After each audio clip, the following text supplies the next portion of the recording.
नमस्कार मित्रांनो, स्वागत आहे आमच्या यूट्यूब चॅनलवर। तर मित्रांनो, राज्यातील लाखो महिलांचे संजय गांधी निराधार अनुदान योजनेचे आता पैसे बंद होणार।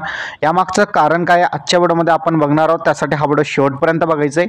चॅनलवर नवीन असाल चॅनलला सबस्क्राइब करा, कारण की असेच महत्त्वपूर्ण व्हिडिओ तुम्हाला रोज मिळत जातील। तर मित्रांनो, राज्यामध्ये लाडकी बहीण योजना आल्यापासून आता संजय गांधी निराधार अनुदान योजनेतील लाभार्थ्यांचा अनेक लाभार्थ्यांनी जे आहेत लाडकी बहीण योजनेअंतर्गत अर्ज केलेला होता। आता ज्यांना या अगोदर संजय गांधी निराधार अनुदान योजनेचे पैसे मिळत होते त्याने सुद्धा या ठिकाणी लाडकी बहीण योजनेअंतर्गत अर्ज केला। मग अशा महिलांच्या आता अर्जांची छाननी पडताळणी सुरू झालेली आहे। त्यांच्यासमोर आता हिरवा टिक मार्क करून लाडकी बहीण योजना त्याचबरोबर संजय गांधी निराधार अनुदान योजना अशा दोन्ही योजनेसाठी ते पात्र आहेत, त्यांना पैसे दिलेले आहेत असा त्या मागचा उद्देश राज्य सरकारने दाखवलेला आहे। पण राज्यातील लाडकी बहीण योजनेचा एक उद्देश होता, एक अट होती, ती म्हणजे जर तुम्ही 1500 रुपये किंवा त्यापेक्षा अधिक रकमेचा जर तुम्ही आर्थिक लाभ घेत असाल तर तुम्हाला मात्र लाडकी बहीण योजनेतून अपात्र करण्यात येणार आहे। मग आता अनेकांचा प्रश्न आहे की आम्ही संजय गांधी निराधार अनुदान योजनेतून पैसे घेत राहतो, पैसे येत राहतात आम्हाला महिनेवारी, मग आता लाडकी बहीण योजनेचे सुद्धा आम्हाला पैसे मिळत आहेत, मग आम्हाला लाडकी बहीण योजना पाहिजे की संजय गांधी निराधार अनुदान योजना पाहिजे याबाबत स्पष्टता नाही। मग हे ऑटोमॅटिक तुमचं जे आहे संजय गांधी जर निराधार अनुदान योजनेचे जर तुम्ही पैसे घेत असाल तर तुम्हाला लाडकी बहीण योजनेचे पैसे बंद होईल आणि तुम्हाला संजय गांधी निराधार अनुदान योजनेचेच पैसे चालू राहील।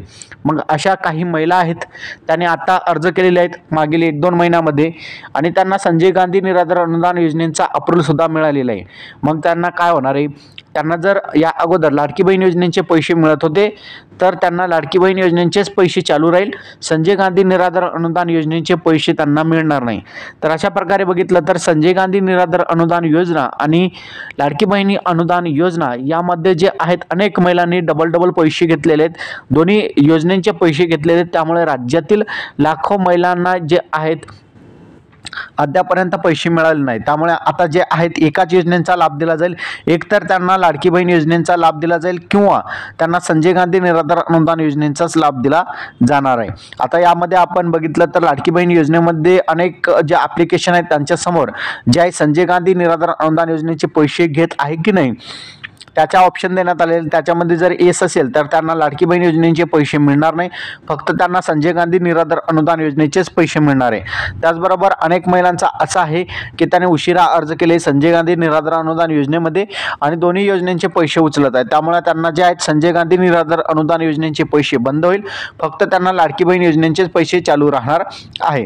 त्यामुळे तुम्ही अर्ज कधी केलेला होता संजय गांधी निराधार अनुदान योजनेसाठी आणि लाडकी बहीण योजनेसाठी अर्ज कधी केलेला होता कमेंटमध्ये नक्की सांगा। मी तुम्हाला सांगेल की तुमचं कोणती योजना बंद होईल आणि कोणती योजना चालू होईल। तर अशा प्रकारे बघितलं तर आजचा आपला महत्त्वपूर्ण अपडेट होता।